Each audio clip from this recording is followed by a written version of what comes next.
Bapak, Ibu, dan Saudara yang terkasih di dalam Tuhan Yesus, kita berjumpa lagi di dalam Sapari edisi Selasa 25 Maret 2025. Firman Tuhan hari ini dengan judul Allah mampu membalikkan. Diambil dari Kejadian 45 ayat yang kelima, demikian bunyinya. Tetapi sekarang janganlah bersusah hati dan janganlah menyesali diri karena kamu menjual aku ke sini, sebab untuk memelihara kehidupanlah Allah menyuruh aku mendahului kamu. Nelongso banget. Mungkin itu satu ungkapan ketika berada di lembah terdalam keterpurukan yang pernah kita alami. Kita mungkin merasa tidak ada lagi celah atau jalan keluar untuk melampauinya.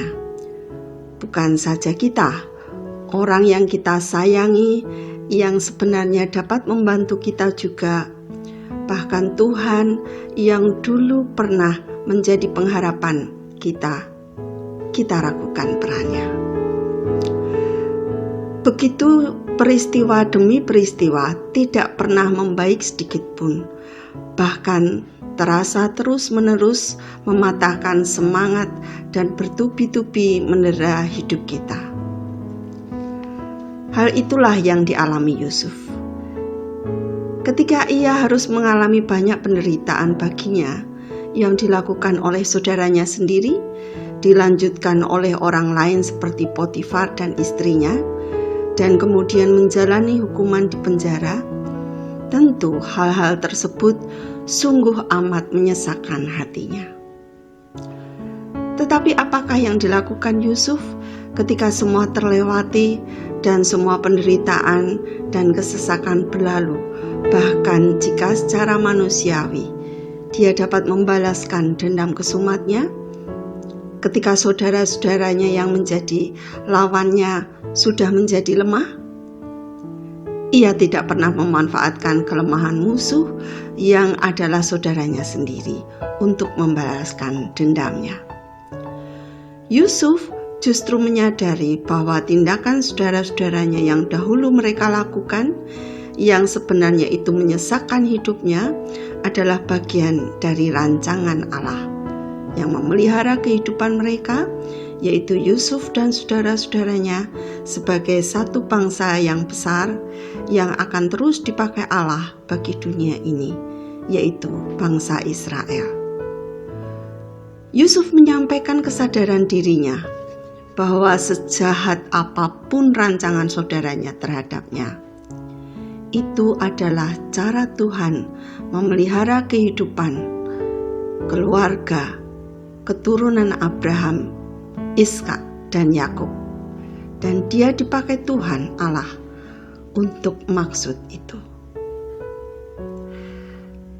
Bayangkan jika Anda dan kita semua merasa pernah dibuli oleh seseorang, dan kemudian ada satu kesempatan untuk bisa membalas dendam kesumat kita. Karena kita merasa telah begitu sedemikian rupa di dalam jiwa, raga, dan perasaan begitu direndahkan.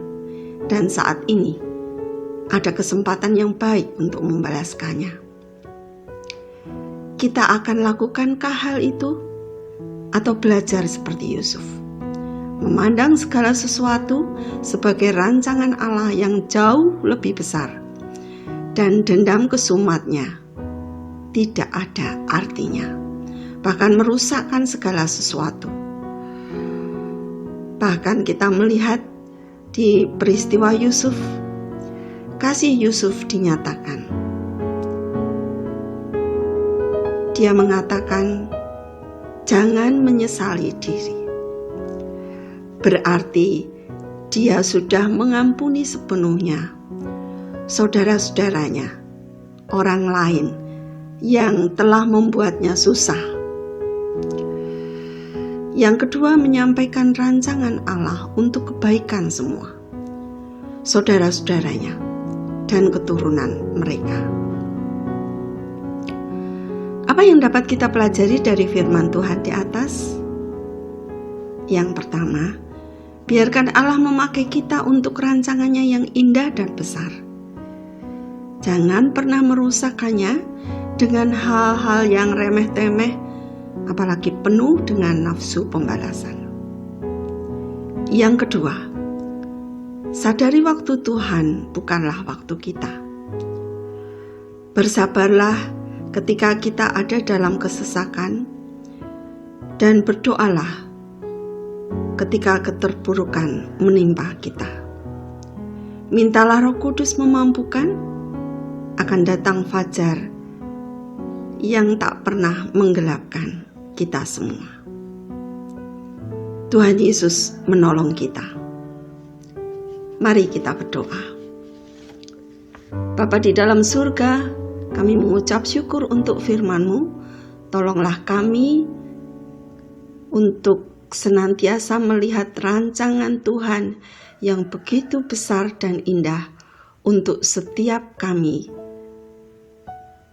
para pengikut-Mu yang percaya kepada Yesus.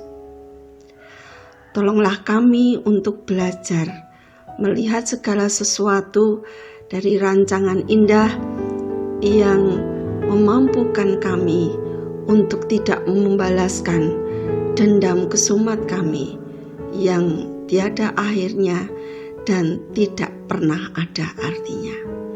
Terima kasih untuk firman-Mu hari ini. Biarlah kami boleh melakukannya di dalam kehidupan kami. Di dalam nama Tuhan kami Yesus Kristus, kami sudah berdoa dan bersyukur. Amin.